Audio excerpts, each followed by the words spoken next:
My story is, I really was not a very healthy kid growing up. So I had a lot of health issues, and I think I was brought into this world with not a very strong immune system. Right. So I didn't really have a chance to fight off things, and I was always getting a lot of health things going on, and I never felt great, ever in my life.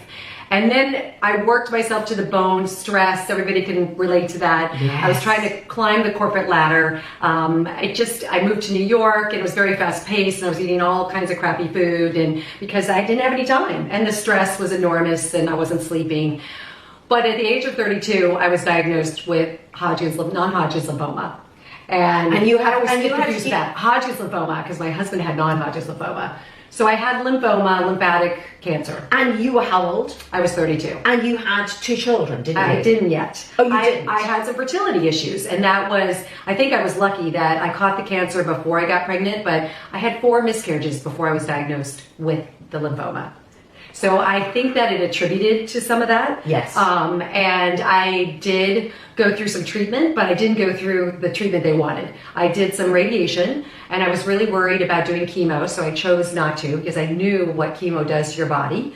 And I know that my body wasn't that strong at the time. So I threw myself into the holistic way of, you live in LA, there's a lot offered here. Yeah, there is. So food, I went vegan, acupuncture, I did colonics, I did massage, I went into therapy, I did meditation and yoga and juicing and the whole gamut. And I healed. You healed. Yeah, and I went on to have 2 healthy girls who are 24 and 21 today. Then, 11 years later, my husband was diagnosed with cancer, and he didn't make it. He went the whole traditional Western route. Didn't do anything holistic. And I'm not saying, I agree with medicine. So I'm not saying medicine, you shouldn't do medicine when you have cancer or something very hardcore, because it needs to get you through the period of time that you're supposed to heal. So, but he ended up passing away of fungal pneumonia. His immune system was so compromised. But because they radiated my thyroid during my treatment, I got hypothyroidism. And it took me 4 years to get diagnosed with this hypothyroidism, because in those days, they didn't know a lot about it. I had anxiety, depression, constipation, sleep issues. Hair thinning. All of you that have hypo, you can relate to it. But it took me 4 years to get diagnosed. And then I ended up finally pushing further, because when I went on medication, I didn't feel great. So then I ended up getting some antibodies from a really great doctor tested, and I had Hashimoto's, which is the autoimmune for hypothyroidism. So wow. Yes.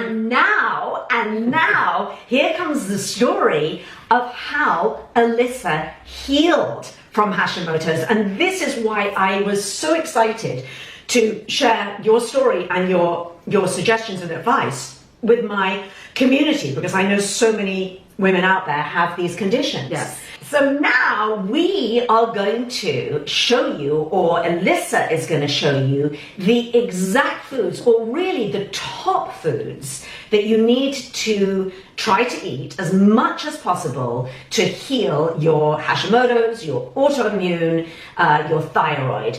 All right, so Elissa, take us through these foods that you brought along. So first off, we have cauliflower and broccoli, which is part of the cruciferous family. And cruciferous vegetables have goitrogens, which a lot of people have said that they're not actually good for you because it inhibits the thyroid.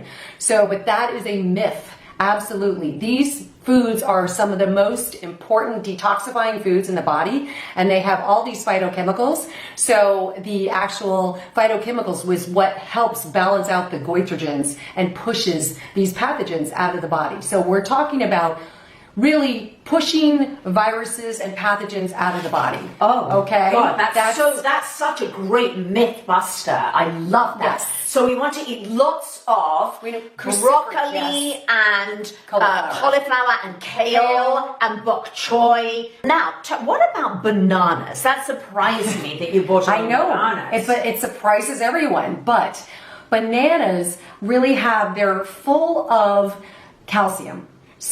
Which is interesting. And calcium is really important for nodules in the thyroid. So when you have nodules and you have stuff going on in the thyroid, calcium is depleted.